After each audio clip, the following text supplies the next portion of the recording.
Tan qofallee miti Jawaar Kafaa'oo seenuun isaatu dogongora by the way. Paartiin Oromoo meeqa osoo jiruyyuu Kafaa'oo qofa ta'uun no.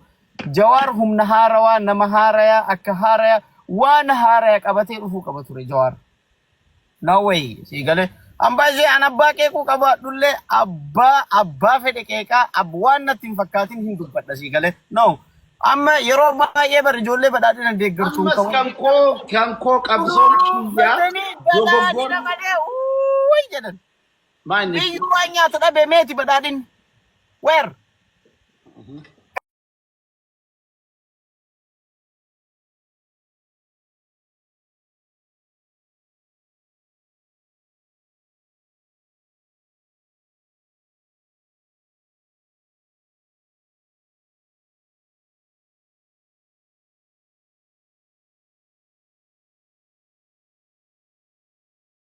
ቸርነቱ Iftaan illee waggaa sadii akka irrallee birrima sadiif shilingi. Kun dhugaa lafa jirtu laa ammas mootummaan ilaa How come? Nama tokko yaar jedhu kanarratti jabeessuudhaaf mootummaan qaala'insa jireenyaa kana sirreessuu baannaan rakkoo guddaa dhufa. Akkuma ta'e eessas galee qaala'insa jireenyaa kana mootummaarraa eegama sirreessuun period bakka. Ijoollee biyya keessatti deeggarru gargaarru baay'eetu jira daa'imman barsiifnu jechuudha. Waggaa irraa meeqan binna daftara birrii 100 meeqa har'a birrii 1000 meeqa jireenyi bar akkaataa itti yaaduu dandeettuuf bar akkaataa itti qabuun si dhibutti caala dachaan dabale. Kana argitee lakkii mootummaan jireenyi qaala'insi jireenyaa baay'atee jira. Kana mootummaan itti yaaduu qaba sirreessuu qabaata. Doggomaan gaaz irra taa'u maal irra taa'u kunniin kun dabalamuu qaba baajanni biraa hafee waan jireenyaaf bu'uura jireenyaa ta'an meeshaalee nyaataa fi kaan irra ta'uu qaba yoo ati jette barnamnar indee badhaadhina kennatti dubbatte badhaadhina namni kiisii ofii qofa godhee addi barkaa diree nam sigale baay'ee jiran kan as keessatti immoo warri kafalamee fi waan gaggaarii bichaa poosti godhan suuraa babbareedaa poosti gochuu asirratti immoo Ana biyyis waan itti qeequ qaba sirriitti gadi fageesse. Wanta si gaafatu waasaa Jawaar Mahammad keessaa biyyi mootummaa kan jirtu diigamteetti waan jedhu sana akkamitti ilaalta akka keessatti. Almost biyyi mootummaa kan jirtu jechuun barii mootummaan akka bilbilaatti yookaan immoo akka eerfoonii kanaatti biyya cabbatee qabatee gallakkise jechuu miti. Fakkeenya. Naannoo Arsii naannoo shirkaa kana naannoo garagaraa kana keessa anachitti waan dhaladheef jennaan akkuma Jimmaan beetu san godinoota Arsii fi Baalee kan hunda ati ka dhalattee Dirreedawaadha hattu maasoof doommata Dirreedawaa dhalattee Adaamaa guddatte baatanii geessanii maatii si agarsiisan ati Arsiitti dhalanne. Arsiin jiraanne garuu biyya abbaa kiyyaa waan ta'eefuu hin beeka sirriitti sii galee. Adi dubbatu ana bira teessee. Adi sitti maa jira. Kana mootummaanuu danda'e na mormuu hin danda'u kan akkamitti. Akkaataan itti na mormine shirkaan amma yoo deemte guyyaa mootummatu bulcha. Galgala mootu warra bosonaattu bulcha. Almost warra bosonaattu bulcha jechuu dandeessa. Maaliifi warri bosonaa dhufee abbaa ijji isaanii itti bareeduu dide jechuudha. As biratti baay'ee rakkoon dhumaatii Oromoo mootummaa qofa qeeqii jedha. Warri ijoollee bosonaa deeggaru no akkamitti mootummaa qofa qeeqan. Warri mootummallee ija lamaan akkanatti qabatan namni akka abbaa giddii maasiin jedha beekta warra mootummaa mormu qeeqii jedha no hundi isaanii rakkoo qaban. Sigale abbaan wal injifatu hin jiru as biratti guyyaa warri mootummaa dhufet kaleessa galgala waboonas bultee wambadeenas bulte shaneenas bulte jedhee ummata darar. Galgala makkalaakayaan irraas oltee isin maal hojjettan akkamitti makkalaakayaa bishaan obaastan jedhee warri bosonaa ummata darar. Galgala dhufee warri bosonaa mootummaarraa jechuudha uummatarraa caasaa gandaatirraa qawwee hiikkatee deema.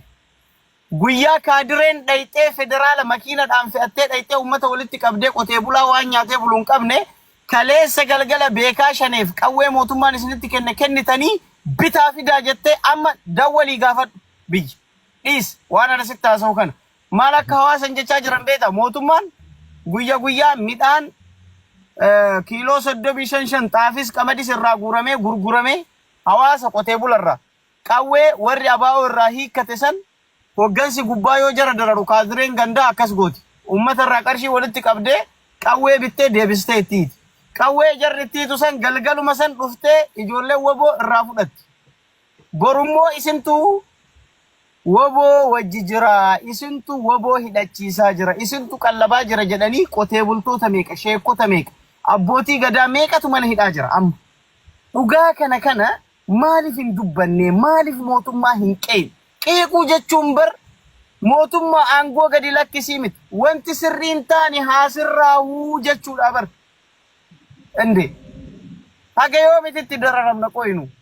Imagine sittimu amma Bishooftu siigale Adaamarraa kaatee halkan sa'aatii 8 booda akka biyya kana halkan saalama salaata ishaayii booda dandeettee Finfinneen deemtu Adaamaa kaatee yoo abbaan fedhe dhibame yoo jaarstiin barbaadde ulfa ciniinsifatte hin duuti malee namni isii achi geessu no one brother hin jiru namni tokko kunniin rachuu qaba yaa jamaa. Wanta jiru ifa goonee dubbachuun bareeduudha. Bareeda jireenyi aga nuti asirratti dubbannu ol qaaleensa jireenyi kun waan lafa jiru. Sigaltee guyyaa tokko mee abbaa gidi waa si gaafadha asirratti. Mindaa jaraa gaafadheera. Kiraa manaa jarri kaffalanu gaafadheera. Xiqqoon sodaachisa wanti jiru gama kanaan qaaleensi jireenyi. Gama nageenya wanti nageenya irratti dubbatamu immoo haga tokko exaggerated ta'eera. Sigalee amma akka Jawaar ibsu kanas miti rakkoonni jira garuu akka Jawaar ibsu miti. Finfinnee qofa hidhamee hin jiru mootummaan hin deema bakka fedhe hin deema garuu karaa irratti ugguu deemtu rakkoon si qunnamuu danda'a kan bakka tokko irratti. Kun immoo maanni riphee lolaan bosona keessa jira bosona keessaa ba'ee bakka tokko irratti miidhaa sirra geessisuu danda'a namni kana sodaatu waan lubbuu isaatiif sodaatu deemuu dhiisuu danda'a halkan I don't know karaa Dirreedawaa dur yeroo naan biyya ture halkan deemna jimaan fa'aa halkan dhufaaf gara Finfinneetti Ayisuuzuun sun deemaa jira moo hin deemu addan baafanne. Abbaa giddi sitti deebina kiyyaa carraa kennee waan si gaafatu qabaati rakkina kanan dubbanne kiyaara akkamitti yaada kee jijjiire waan jedhamu tan dhufa. Karaa miidiyaa kiyyaana dubbatu abbaa giddi waan gaafu qaba garuu. Akka mooltanii nagaa keessanii diinota lamaa walitti fiddee akkasitti bifa silixaanee qabuun bifa ajaa'ibaatiin walitti baay'ee kiyaar barri abbaa giddi irra jira fuulduruma isaa paarkingii godhateeti haasaa jira wajjin jirti jarattiin. Innaa baay'ee tokkodhas jedha warri biraallee irraa baradhaa. Siyaasni yeroo dubbatamu bifa kanaan dubbatama. Sagatee callumeedhee gadi yaa'ee wal fixu jechuudha. Bifa kanaan waliin mari'ataa rakkina mootummaa gidduu jirullee rakkina mootummaa sooshaal miidiyaa irra jirullee rakkina isa riphee lolaallee bifa kanaan haala kanaan waliin dubbatanii marii godhanii jabbiloota miidiyaa irraa ol fixanuu fi fakkeenya ta'uun keessanii isinumti hoogganaa akka hoogganaatti ilaalamuu qabdu jedhee tallaala. Fakkeenyaaf isinirraa waan baay'ee baratama waan ta'eef. Kan biraa immoo yeroo baay'ee waa'ee qaala'insa jireenyaatu kaa'aa beektaa. Yeroo tokko namni keenya miidiyaasiidhuma biyya keenyaa qofa hordofa. Siyaasas biyya keenyaa qofa hordofa. Waa'ee loluma isa biyya keenyaa qofa hordofa. Fakkeenyaaf gaafa waa'ee siyaasaa haasa'uu jettu gaafa waa'ee qaala'insa jireenyaa dubbachuudha jettu. Fageessitee fakkeenyaaf gaafa Afrikaa laaluu biyyoota Afrikaa laaluu biyyoonni addunyaa akkamitti akka jirtu laaluu fakkeenyaaf biyyi lolli keessa jirtu maal keessa jirti sadarkaan jireenya isii kaleessa maal ture nadaajiin biyya kaleessa fakkeenyaaf Sudaan keessatti Sudaan biyya Arabaati biyya galfee Arabaa jala jirtu kaleessa osoo lolliin turin dura biyya isii keessatti ture nadaajiin meeqa ture. Akkasumas immoo jijjiiraan biyya jiraa maallaqni biyya jiraa meeqa ture har'a garuu erga lolli galee hammami biyya lolli keessa jiru keessatti amma rakkoon siyaasa keenyaa maanni beektaa lola labsaa jireenyi qaaleera nageenyi namni tokko siyaasa biyya sanaa nageenyatti fidee akkasumas immoo biyyattiin nageenyatti dhuftee tasgabbooftee mootummaan sirriitti biyya bulchee lolli dhabamee ummanni saamamuun ummanni ajjeefamuun amma barikkoo ummanni keenya ofii isaatiifu lubbuu isaatiifu sodaataa jira bara waa'ee qaala'insa isaatii miti amma fakkeenyaaf waa'ee nadaajii dubbataa jirtu sin nadaajii kosa qabu guuttata bara hawaasni keenya bara hawaasa keenya keessaa parsantii 10 hin ga'u bara wanti makiinaadhaan socho'u gariin koo isa waa'ee zayitii isa waa'ee gaazii isa waa'ee sukkaaraa waa'ee har'a nyaatee bulu yaadudha bara irra guddeessi ummata keenyaa jechuun kanaaf kun akka ta'u maaltu godhe loladha sigalee biyyi nageenyi keessa hin jirre ani indoo maal tokko wallaahi rabbiin biyyattii sana jaallatan jedha sigalee yoo inni immoo cimina hooggansoota biyya sana hoogganaa jiranuutiin iyyee biyyi kun akkasitti jabaattee turten jedha maaliif yoo jette lola ummatni miileenaan irratti dhume miti lola dargaggoo miileenaan 100,000 irratti dhume miti bari lola namni muraasni irratti dhumateen ko fakkeenyaaf biyya Suudaan yoo fudhatte namoota muraasatti dhumani lolli addii kana hanga Itoophiyaa lolli jabaan gaggeeffame hin jiru sigalee magaalaa tokko keessatti fi biyya tokko keessatti gaggeeffame lolli xiqqoon garuu ikoonomiin biyyattii du'ee har'a zeegaan biyya sanaa dhufanii biyya kana xabbabanii biyya sana keessatti ganama waa birrii 100 bittee galgala 500 bitta bara ganama waa 100 bittee galgala 500 bitta kun maalirraan kan ka'e lola sigalee lolli gaafa jiraatu meeshaa naannoo tokkotti naanneessuu hin dandeessu faabrikaan garaagaraa hojii hojjechuu hin danda'u argaa jirtu waraanni gaafa lolee jedhe ko faabrikaa keessa fayyadaqee qabata faabrikaa gaafa dhaqee qubatu faabrikaan tokko tajaajila kennuu hin danda'u mootummaa qofatti murteessuun hin ta'u bara sigalee maal godhu mootummaan kanaafi nageenya irratti osoo nageenyi jiraate jireenyi inuma qaala'insi jireenyaa inuma dhaabbata maaliif fakkeenyaaf gara Wallaggaa yoo deemte gara Giddu Gala Shawaa yoo deemte gara Kutaa Sikkoo Mandoo garaagaraa yoo deemte faabrikaan baay'een tajaajila kennaa jiran sigalee bakki hojii hawaasa fayyadan irra guddeessi tajaajila kennaa jiran akkamitti qaala'insi jireenyaa dhufuu dhiisare sababa maaliitiin sababa nageenya dhibuutiin sigalee amma mootummaan hojiin kun faabrikaan kun akka dhaabatu akka qaala'insi jireenyaa dhufu akka ummanni isatti ka'ee ummanni isa ka'ee barbaadama waan fedhe siyaasaan fakkeenyaaf adda bilisummaa Oromootiin gara Jara Jawaarii waan fedhe wal gochuu danda'a sigalee garuu qaala'insi jireenyaa akka dhufu barbaadu mootummaan nageenya irratti osoo hojjenne biyya osoo nagaa ta'e istakaakkalaa lulluum nagar kanaafi akkasitti ilaaluun barbaachisaadha isiniin jechuu barbaadeetanii kiyyuu qimanii namaa giddii walitti dhufuu keessanitti baay'een gammadeen jira ooddaachuu siyaasa jira annullee dhumarratti waan jennu qabna siyaasa jira fakkeenya ta'a keessattuu warroota biyya Suudii waa jechuun barbaaduuf garuu irraa waa hubadhaa jechuu barbaada nabaani waan gabaabsitee jettu qabdaa nabaanii shaafe Assalamu alaikum warahmatullahi wabarakatuh abbaa giddii hundumti keessa waalaikum assalaam abbaa giddii qofa moo nuuma hundare jawwabni irra maalumaaf hunduma keessanii kiyyaanis kiyaaris ayyeetti kun ani dhugaa rabbi qondaalota siyaasaa kana bifa kana walitti fiddee atakaroo waldhabdee gidduu isaanii jiru garaagarummaa ilaalchaa siyaasa isaanii akka bifa kanaan ibsan gochuu keetiif jalqaba irratti galatoomi ani gaafiin qaba jara lamaaniifu wanti jiru akkuma jirutti ta'ee ilaalaa turre namoonni kallattii lamaan wal cinaa yaa'anii isaan kana lamaan inni tokko kiyaar deeggaree inni tokko abbaa giddii deeggaree dhagaan nutti illee darbatamaa ture jechuudha. Namoonni as jiran Finfinnee keessa jiru illee wal beenu waggaa 5-6 wajjin jiraanne dhagaan dhaame wayitiin qaba. Kanaaf gaaffiin isaaniif qabu waldhabbiin keessan jalqabaa maalirratti ture kan jedhuu fi ammoo gara fuulduraatti waliif galtuu moo wal didduu moo waliif galtuu kan jedhu kana lamaan irratti gaaffii jara lamaan anarraa barbaadadha galatoo jarri wadee jedhu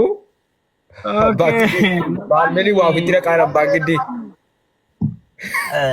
maal akka ta'e beektaa like amma Oromoon nu arrabsitu kun yeroo tokko tokko anilla la sigale amma nu butunni beeta warri nama arrabsu beeku nafteenya malee Oromoo mee maal si arrabsa namni obboleessi kee obboleettiin kee mee maal si arrabsan koy homo isiin jedhani abbaa giddiitti nam kondomii gurgurii mina kondomii gurguruun baay'ee abbaa giddiidha seera bargiseesan because kondomiin ittisaa dhukkuba waan ta'eef jennaan wanna siigalee faayidaa qaba waan taateef jennaan tajaajila kennuudha siigalee like nama buskuutii gurguruuf nama shaayii gurguruun shaayii kee gurgure akkuma jechuutu keessatti laali kondomii gurgurii jechuu siigalee sun sani kana wanti jechaa jiruuf arrabsoon warra si arrabsu sunillee waan sirreesse qaba amma abbaa giddii waan an beeku waan isa sirreesse baay'ee qaba arrabsoon akkasitti itti duulamu sun jechuu siigalee garuu immoo atiif abbaan giddii araaramtanii jettan calqaballee waliin lolle borullee iftaanillee yaada garagaraa akkuma qabaannetti itti fufna siigalee fakkeenya abbaan giddii Oromoo ta'utti an Oromoo ta'utti sun mormii keessan galu kanarratti wal loluu hin dandeettu siigalee garuu tarii bor abbaan giddii Jawaarin deeggaree ana abbichuu deeggaruu danda'a yookaan akkanumatti jawwee wajjitti bu'ee abbaan giddii abbichuu wajjitti bu'uu danda'a like kuni politika siigalee waan amantiin ta'uu kuni jannata siin galchuu maa siin jedhu waan addunyaa gubbaati waan irratti walii galtaa waan irratti waliin galle irratti immoo waliin gallu jettee walii galtee kaata siigalee zaasee wal loluun keenya immoo yoo lola ta'e wal mormuun keenya immoo itti fufa kun akkanumatti akka gaafoonni waliin galchu meekii ariitti dabaltee dhufa deebisa abbaa giddii yeroo Facebook irratti wal feestaatan keessaa waliin hin dubbattan akkuma rabbii himi karaa keessaa faa waliin bilbiltan wati mara kabbii maalirraan ka'e pointiin isin kaaftan maal ture wal mormuun pointiin nuti irra ka'e ila kiyar wal dhabnee sin beeknu adda baanee sin beeknu gaafa wal arguu feenu akkuma durii wal argina gaafa waliin nyaachuu feenu waliin nyaanna waliin biddeena nyaanna waliin dhugna akka feene taane nuti walumaan dhabnee akka waliin daddarban malee Habibi, gaafa ajandaa ko wajjin turre ana baadiyyaa. Iyyu koy. Isi walumaan dhabnee jechuudha Facebook irratti dimettanii poostaatan malee. No tokkummaa ila yeroo tokko namitti bilbilee ila gaasirratti gaaffii ka'e ila itti bilbilee doorsisni adda addaallee akka ture kaasaa turtanii kanaaf immoo amma yeroo wajjin nyaanna wajjin dhugna jettan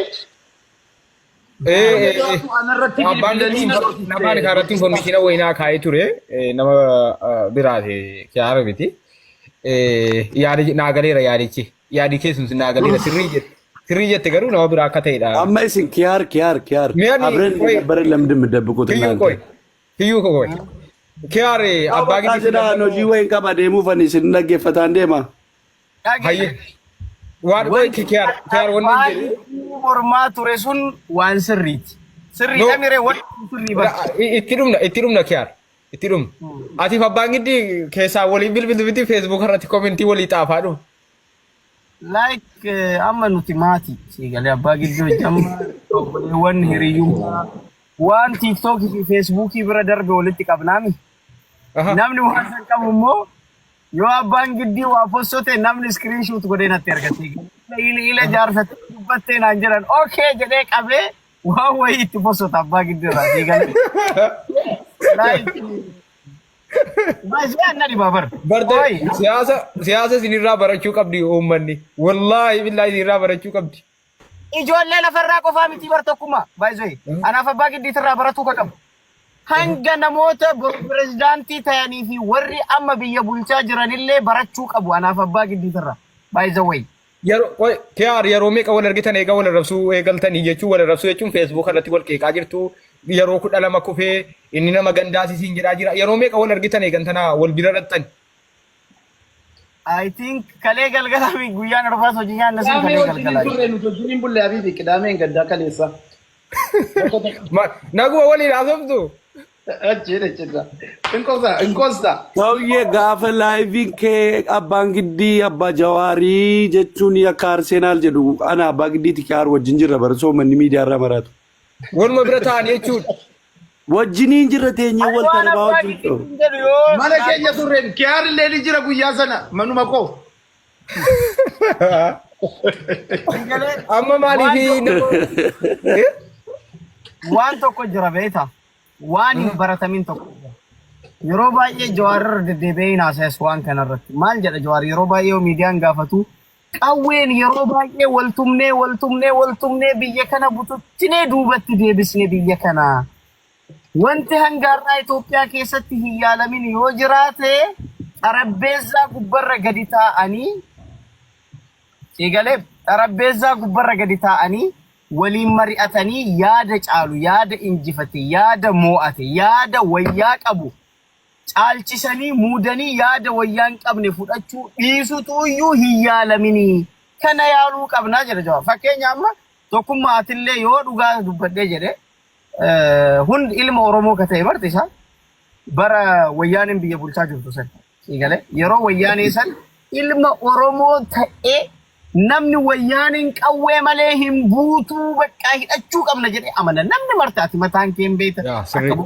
mootummaa alagaa ta'e mootummaan sun immoo ka itti kufuu qabu ka du'uu qabu ka nurraa baduu qabu qawweeni jedhee namni marti amana eegale Jawaar immoo lakkii qawweeni miti fincila ummataatiin lubbuu xiqqoo qofa wareegne eegale yeroo gabaabaa qofa qabsoofne mootummaa kana jijjiirraa waggaa 22 abaa'oon kun Eertiraa kun Sumaalee kun eessa taa'ee homaan fiduu yaada kana yeroo Jawaar jedhee dubbatu namni baay'ee mallas ergee dhufte gurbattiin tun wayyaanidha abbaa duulatitu iskoolaarshipii fi eeyyamsiisa jedhamee iskiin naasaya mara Jawaar garuu Jawaar waan san ittuma cichee deemee kitaaba abbaa irraa gara dimokiraasii jedhu isaa ta'anii Dr. Abdul Samadii Yaayyaa Bashiir ta'anii Jawaarin ta'anii nama sadiin kitaaba san afaan Ingiliffaatirraa gara afaan Oromoo hiikanii Jawaar balbala gubbaa dhaabatee uummataa hiriiran uummanni badasi ergamtuu mallas jedhee namni ofirraa hiriiran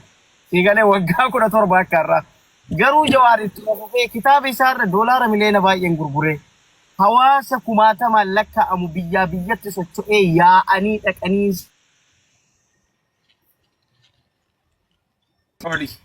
natti bilbilame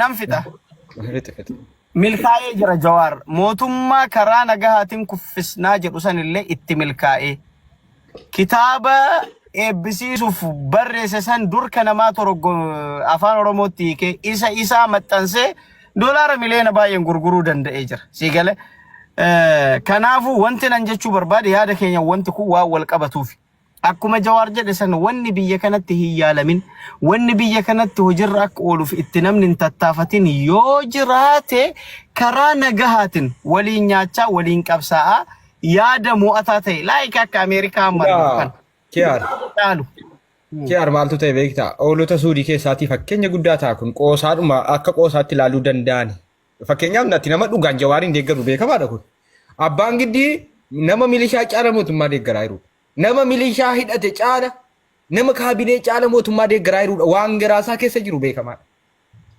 garuu wajjiniin jirtan oolota suudii keessaa suuraa baluuf isa morma miti suuraa baluu qabda dhee wal fixu fakkeenya ta'a jechuudha angaafa warri suudii kun hin baranne ijoollee Dubaay naqe ani ijoollee Awurooppaa kanarraa warra Dubaay nama akka kiyyattan Awurooppaan irra caala baararra bahe namni baararra bahe keeriin qabu waan ta'eef irra caalaan isaa jechuudha ijoollee Dubaay kanarraa fakkeenya yeruma hedduu fudhachuu dandeessu siyaasa irratti warri suudii simmeettanii suuraan abalu suuraa Jawaar qaba Jawaar Abiyyi rabse Abiyyiin Jawaar rabse ittanii walitti fiiddan isin egaa asirraa waa hubattu amma abbaan giddiif kiyaar wal bira ta'anii wal mormaa walitti poosta'u wajjin nyaatu irbaata wal affeeru garuu wannan isin gaafadhu yeroo wal bira teessan wal mormitu of course dibi ta'ami wal mormiin sa'aatiin singau alkan sa'aatti bar'een beektu malee siigale sirriitti wal mormin sirriitti garuu wal mormiin kenna sun ka wal qajeelchuu isa wal sirreessuu isa yaada caalu jira gidduu keenya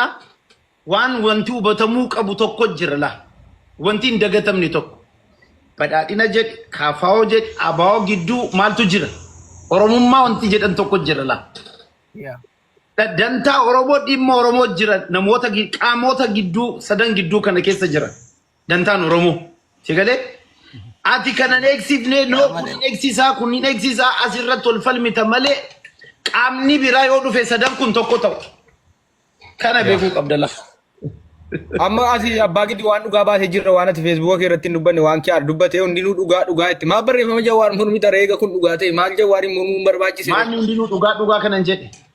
jechuun waan kee harkaas amma wanti haalte hin jiru waan kee harkaas Tokko jira ka waan jiru kana mormine guyyaa jalqabaati ugguu Jawaaris mormu hin jiru jedheen beekwaan sitti maa jira kaleessa sitti me gurri kee amma sirratti nuun hin jette bara amma naasii baatee abbaa gidi waasi gaafanna nuti kan jenne asitti sirriidha naan jedhaa ta'ee gajjal qabaa kaaftee jedhaa irta bara naasii baatee adeemsi Jawaar sirrii miti rakkoon jiru jenne adeemsi Jawaar ta'umsi Jawaar abbaa giddi anatu gaafii gaafata abbaa giddi biyya keessa qaala'insi jireenyaa hin jiru jira hadda dhufe kun gaazin dabaluun isaa nama konkolaataa qabuuf rakkoo malee kan qabneef osoo hin taane gaazin erga dabalee meeshaan Itoophiyaa keessa fe'amee Jibuuti irraa kan dhufu konkolaatan erga gaazin dabalee tokkoon shaqaxaa gubbatti hin dabalamu erga kuni dabalee immoo barsiisan tokko amma mindaan isaa meeqa beektaa waa'ee qaala'insa jireenyaa እንደውም yoo ka'ee sirriitti haa ka'u ila si galee amma waa'ee gaazaa manaamin dhiisinni kun leegzariidha miilaan deemuu danda'a sanii miti dubbiin garuu namni tokko mindaansaa nama 4,000 5,000 ta'e kiraa manaansaa 7,000 thank you look marree maal taatee maal irratti wal dhabdee emi waan irratti wal dhabdee jira walii galaame dursana dhaggeeffadhu poointii kiyyanirraa furadhu amma ijoolleen kuni akkamitti jiraattaree jedhee gaafadhe nama 2-3 jechuudha la durgoo adda addaatiin tiippiidhaan waan akkasiitiin jiraatu wanti kun immoo eessa geessa ijoollee kana malaammaltummaatti galcha namuu survive gochuudhaaf jecha gubboo fudhata jechuu yoo mindaan isaatii fi as keessa kiraa manaa qofaa miti kiraa manaa isaatiifuu gahaa miti birrichi achirratti maaltu jira nyaata jira biddeen jira minaan bitatta xaafii bitatta mabraatii kafalta bilbila jira ijoollee barsiisuu jira ijoollee uffata daara baasuu jira you see affordable miti kanan dubbanne an guyyaa jalqabarraa sirratti dhiyaadhee affordable miti jiruun affordable miti keessattuu hojjetaa mootummaadhaaf kana himaatiin jira maaliif tokkummaan kan gurri isaan dhaga'u akka kaabineetti na lakkaa waan ta'eef waan haasa'uu hunda dabsee fudhata kanan jechaa jiru Jawaar irratti rakkoon kun garuu har'aa miti hatta amata lamman darbe hunda uummanni sacrifice godhaa jira sacrification kaffalee warri biyya bulchaa jirus maal jedhu aga tokkoon keessaan illee gaafachuudhaaf yaalii godhee jira dhaloonni kun wareegama kafaluu qaba haalli jiru achi wal waraansa kana booddee haalli jiru baroo miti beektee dinagdeen biyyaa kufee jira kun obvious wal waraansi yoo jiraate biyya kamiyyuu dinagdeedha kan nyaatu wal waraansi misaa'illi ate dhukaastu kotto rasaasni ate dhukaastu tokko doolaara meeqaan bitama doolaara hedduudhaan bitama beektee kanaa jennaan dadhabeera baqa mootummaan intini mindaa kafaluu irratti kana eessumaayyuu birrii fudhatees liqeeffatees maal godhees kana qajeelchinaa wanti inni hojjetaa jiru rakkoo kana keessa taa'ee mootummaan biyya ijaaraa jira bakka biyya ta'aa jira ammareef dur biyyan turre finfinnee irraa kaaftee biyya jechuu hin dandeessu amma mana nagaadhaan gabbaatee fincaan mataatiin dhukkuba bitattee galta dur amma magaalaan hundi magaalaa at least biyya alaa irratti waan arginu biyya keenyatti argaa jira kana keessattis hojiin hojjetamaa jiru hojii boonsaa hojiin gurguddaa jira kana faa Jawaar mana shiishaa fakkeessan siin jedha noo akkas hin ta'u ka Igale waan ittiin qeequ qeeqaa waan itti jajjabeessitu malee. Okay, si abbaa giddi waan tokko siinaa jedhuun. Jawaar kan jedhe maal jedhe?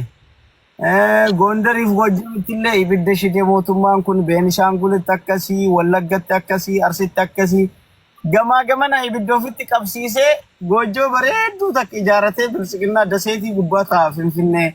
Shimallis Abdiisallee, Abiyyillee, Adaanechillee sadiinuu kantiibaa Finfinneetii jedhe. Mee kan akkamitti ilaalta ni wanni kun fakkeenya sobaa kan jenne nama Adaanech Abeebee kan isheen Finfinnee teessu kantiibaa Finfinnee waan taateef takka Shimallis Abdiisaa kan inni Finfinnee taa'uuf magaalaan guddoo Oromiyaa waan Finfinnee taateef lama Abiy Ahmed kan inni Finfinnee taa'uuf muummicha ministeera Itoophiyaa waan ta'eef Finfinnee ta'a teessuma jaraatu Finfinnee sadanuu Isaafan qabsaa jedha deebee osoo hin beekin ofirratti qabsaa Jawaar. Jara baasuu fedhe Adaana ceessaa galtu Adaamaatti adeemitu sabara wayyaanee san Adaamaa magaala guddoo kan Oromiyaa akka jedhametti Shimallis achi adeemu akkana barbaadanii isin warri kaafaa maal barbaadan qoy. Okay, eshi. Ani kaafaa miti baay'ee ani Oromo. Kaafaa qabsaa kaafaa akkasitti of bari. Erga Jawaar deeggara Jawaar erga taate deeggara kaafaa kanas zinjira partii Jawaar ila Jawaar jallattee partii san jibbinka Habibi yoo jallatte walumaan waan tokko si gaafadha amma fakkeenya atama mootummaan biyya ijaaraa jira jette saraayit amma gaaf tokko biyyatti as keessa komentii nama beeku waan argeef biyya keessa si galee ijoollee yeroo sana achi jiran ID naan jedhe milishaan namumara ID gaafatan na qofaa miti namuunda gaafatanii boorsaa kiisaa ol baaseen akkanumatti keessa lama akkatti ol baasee ka'een kinooti hodhu ID'n jedheen yoona ID akkasitti kennu endee ID kan hundeessaa fiddeenaan jedhe lakki kun ATM dha kunillee ATM dha baankiiwwan biyya saniiti baankii kun mashriq jedhama kun ADIB jedhama kun immoo DXB dha DIB dha Dubai Islamic Abu Dhabi Islamic mashriq bilishaan keenya poolisiin keenyas ID fi ATM adda baasee beeka isi kiyaa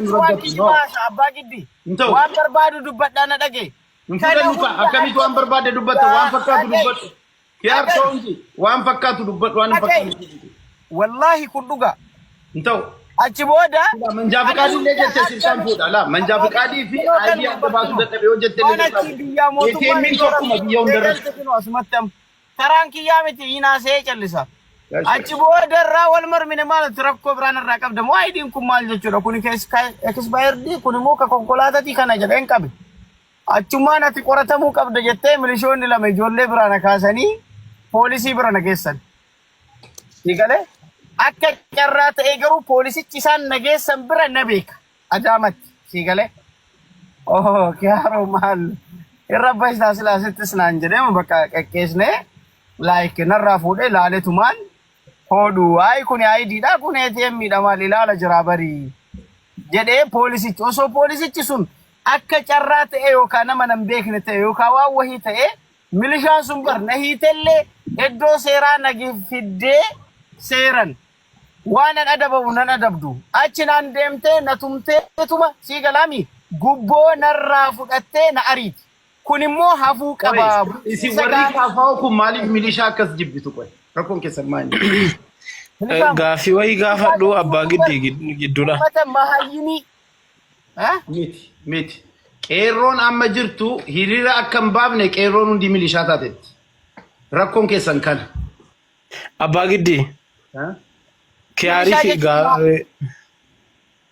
gaafiin qaba kiyaar dhiifamaa wajjin gaafii koo duraanaa deebisuu keetiif baay'ee galatoomi naaf deebi'eerasi akkaataa siyaasa keessanii nuunillee waan irraa baranne qabna amma akka nama miseensa dhaaba kafaa'oo tokkotti ilaalchi Jawaar maali?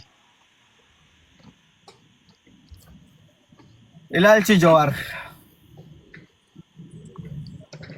kan yeroo amma fakkeenya ifa godhime ilaalchi Jawaar yeroo siin jedhu fakkeenyaaf ilaalchi yeroo siin jedhu kaayyoodhaan wanta wal qabatu qaba kaayyoon Jawaar gara fuulduraa amma fakkeenyaaf yeroo eega mana hidhaatii bahee dheengadduma haalli nama sochii ni godhaa jiru toora miidiyaatiin namoonni baay'ee waa waggaa 8 qofa osoo hin taane waa waggaa 18 Jawaar waggaa 18 argaa jirra jedhaa jiru waan ta'eef kaayyoon isaa gara fuulduraatiif maa inni akka nama miseensa sana keessa jirutti yookaan nama ilaalcha Jawaar beeku tokkotti karoorri Jawaar qabatee amma gadi bahee nuun deemaa jiru kun maa inni kiliir naaf hin taane waan ta'eef sirraa hubannoo argachuuf jedheeti. Thank you. Gaafii bareedaa garuu beektaa Jawaar kaafaa ta'uu qabeeta itti sirreessa. Abbaa giddi deebisaati. Deebiin akkasii mijaa'u jedhanii. Erga miseensa kaafaa ta'uu bartee immoo imaammanni keessan maali waan jedhu. Waan tokkotu jira sii galee si hubadha nabaani maal akka ta'e beektaa fakkeenya amma erga Jawaar Facebookitti deebi'ee miidiyaa irratti as garagalee booda badhaadhinni illee keenya kafaa olleen keenya sii galee hangi ilmu Oromoo taatu tokkotti si ilaallata kun hundi isaa sii galee warra badhaadhina malee paartiin biraan dhufu mootummaan birallee abbichuu malee hin dhufu warra jedhee yaaduuf rifaatuu guddatu dhufu wanni amma Jawaar qabatee deemu kun nama baay'ee rifachiisee jira. I think ati yoo biyya keessa taate yoo kaadiree taate malee yoo milishaa taate malee wanni Jawaar gochaa jiru kuni enumaati yoo qeerroo taate yoo nama barate taate adeemsi Jawaar kun siif hojii uuma warra osoo dandeettii qaban carraa dhabanii sababa mootummaaf ashqaabbataniif qofa mootummaaf faarsaa oolaniif jecha iddoo isaanii hin malle qabatanii taa'an nama baay'ee karaa baaburri Jawaar kun harcaasaa jira sii galee mootummarraa. Eegalaan as biratti waan Jawaar jedhullee anaafatillee qixuma hubannaa yookaan qixuma argina. Jawaar maal jedhe sii galee mootummaan kun mootummaa Ormaati mootummaa Oromoo miti gaafa jedhaniin Jawaar lakkii jallaa keenyaa jedhe kanammoo hin diriirsinaa. This means qeeqni ani Abiyyi irratti oofaa jiru kun waan balleesse mootummaan akka sirreessu malee mootummaa kana kuffisuu miti jedhe. Jawaar bar gaafa wayyaanetti lafaa ka'u san bar wayyaanee osoo isiin dhaabbattu akka konkolaataa dhaabbatee takka takkaan biloonii isii dhaabitti irraa hiinee balleessinaa jedhe. Abiyyiin garuu maal jedhe? Jallataa keenya qajeelchuu qabnaa jedhe. Wanni Abiyyi jallatee balleesse maaliin? Qaala'insi jireenyaa dabaluu, gaaziin guyyarraa dabaluu, tiraanispoortiin dabaluu, ifaan dabaluu, even silkiin bilbila manaa itti fayyadaman dabalaa jira. Bilbila. Namni akka abbaa giddii namni dunuunfatee Abiyyiin qofa deeggaru yookaan waan itti amane yaada tokko kallattii saayidii qabatee waa deeggaru kun maal siin jedhamee abbaa giddii bilbila dabale boroo ati jetteen bakka bilbila lafa kaa'ii lallabii siin jedhu jedhii itti fiisa akka warra durii san maa itti nama maan rakkoo qaba siin jedhu xalayaa ergi ilma kee biyyaalaa jiru jedhe bilbila dhiisi no gadi bu'uu qaba sirraahuu qaba yaanni Jawaar kan jedhu kan hubadhe kana amma rakkoon bakka kana laa. Amma dubbinaat amma soofte kuni Jawaar ka isa aktivistii hojjetudha. Isa aktivisticha. Ammoo Jawaar paartii kaafaa'uti dursa paartii kaafaa'uu dhiiseera baheera nunaa jedhu akka Oromoo hundatti akka cufatti irraa fudhanna waan inni jedhu. Yaada Oromooti jenne. Amma garuu logummaa paartii tokkoo qaba. Inni hoggana paartii tokkooti. Hello. Limxaa? maal jette abbaa giddii? Ani iddoo tokkotti naquuqe deebiin kee naquuqe. Gaafii si gaafadhee iddoo tokkotti yoo milishaa taate malee yoo waan faarsee bulaa yookaan waan akkasii taate malee wanti amma wanti Jawaar deemaa jiruun kuni hojii siif uumaayyuu jette. Akka abbaa giddii yeroo darbe nu gorsaa turetti immoo wanti Jawaariin deemaa jiru diiyaaspooraa qofaaf bu'aa kan qabu isaaniif garuu waa'ee jiraachuu dhabuuti. Diiyaaspooraadhaaf atakaroon waa'een deemsi Jawaar amma deemaa jiru kun baay'ee murteessaadha yerootti jedhee kaase qaba. An ammas keessatti milishaallee miti waa hunda waan tokkollee miti. Namuma tokko jechuudha. So qeerroodha jettee yoo na fudhattee qeerroodha. Umriin koos umurii dargaggummaarra waan jiruufi akkasuma jedheen si deebisa. Garuu ammatti Didduun gaafii si gaafadhu mee amma na baanii. Like ati mee amma as a person akkanumatti akkuma nama tokko yoo Dokuba. gaafa keessa ilaaltu ati gaafa ati keessa ilaaltu akkanumatti kana baajanni Oromoo baajanni gibirri mootummaan sassaabuu iddoo garaagaraa kaanirraa mallayni dhufu kun jechuudha. Dhuguma baajanni kun Oromoof ga'uu hanqateetu mootummaan dhugumaa gaazii gubbaa jiru kaasee gaaziin kun akkatti dabaluu wanni tokko dhufu dhuguma amma bulchaa gaarii Ijoollee Dubaay fi ijoollee Saawudii alatti ijoolleen Saawudii re'ee eegdee gaala eegdee jiraatti. Ijoolleen Dubaay dubartiin mana maadaamii shaqaalaa taate distii hiiktee saanii hiiktee jiraatti dhiirti fagoo jiraata. Qoyli carris sigalee warri Awurooppaa kun lola keessaa buufatu. Warri Awurooppaa Rasboris ifa godheen sima warri Ameerikaa fi Awurooppaa lola keessaa buufatu malee nagaa keessaan buufatan. Oromiyaan nagaa taanaan Itoophiyaan nagaa taanaan rakkoo idduu qabu jarri. Rakkoo waraqaa qabu, rakkoo asaayilamii qabu, waan waraqaa keezii galfatan hin qabanu. Sigalee kana jennaan jarri bilisa jettee warri yaaddu yoo jiraatte dogoggora guddaa hojjetta jechuudha. Asitti immoo deebisii kenna abbaa giddii dhaga'i. Ati bara qotilee baay'ee calliftee ofuma dura fiiguu malee bitaa mirga keellaaltu. Bakka kanatti dhaga'i abbaa giddii dhaga'i. Yoo bar Abiy illee bu'ee Jawaar mootummaa ta'e jechuudha bara abbaa giddii. Yoo Abiy bu'ee osoo amma Jawaar gara gaafa san. Jawaar dhaga'i kanan xumura. Sababa ani Jawaarin deeggareef yookaan sababa Abiyyiin deeggaruuf Jawaar na hidhuudha barbaada jettee maa keezii kee jijjiirtee galchatta normaal no. Warri biyyaa keezii jattilaal Jawaar dhufe itti fufa Abiyyi dhufe itti fufa keessaanii. Gilli Jawaar jaraaf kanaaf ta'a beektaa.